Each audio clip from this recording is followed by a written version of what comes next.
This is the Iowa Weather Report for Tuesday, January 7th, 2014. And now our first look at the Zero Z GFS model run.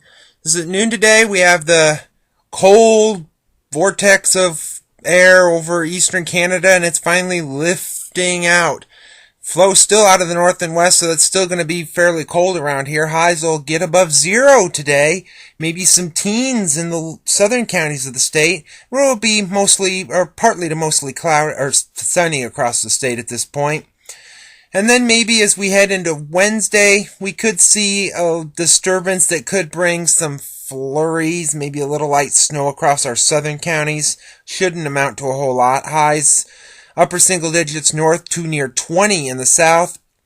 And then that moves off to the east on Thursday. It looks to be relatively in the mid-teens to mid-20s across the state, with lows likely above zero by this point, maybe near zero. And then there's this storm on Friday. Some models say we may get a little bit of precipitation, and it may be all in the form of snow. Well, the GFS is the warmest and the wettest, so we could see some interesting weather there. We'll have to continue that in future days. That system, though, on Saturday is gone, but temperatures really don't cool off a lot. Highs will be back nearing the freezing mark both Friday and Saturday. And then, unfortunately, we get spoiled with the temperatures above freezing, and here comes another clipper system. This doesn't have much of any moisture around, so maybe only a few clouds with this here on Sunday. Then on Monday, as that system moves off, guess what happens? We get into the parade of clipper systems again, and one is going to be approaching us on Monday.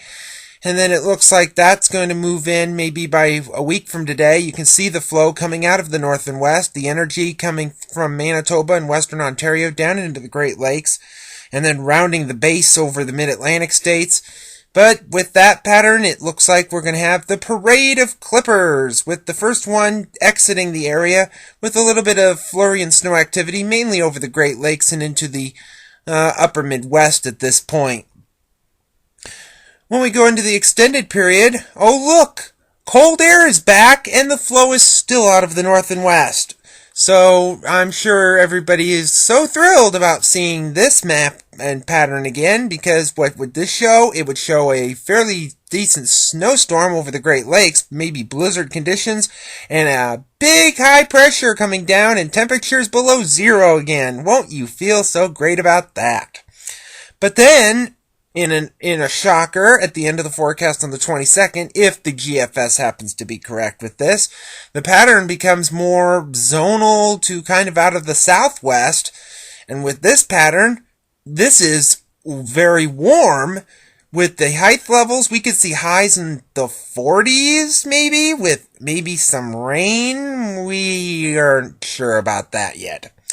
Satellite image from last evening, we had the one storm lifting out into the Canadian Maritimes. We had another storm system moving into the west coast, and a few high clouds across the Gulf Coast as well. When we take a look at the watch warning map from last evening, we had some wind chill advisories still over the northern plains into the Great Lakes, a little bit of wintry weather around the Great Lakes as well. Otherwise, it was fairly calm. It was a lot quieter. The QPF chart precipitation over the next 5 days through Saturday evening at 6 o'clock, showing the heaviest precipitation looks to be over the south, where there could see some wintry weather with that as well, and also over the Pacific Northwest.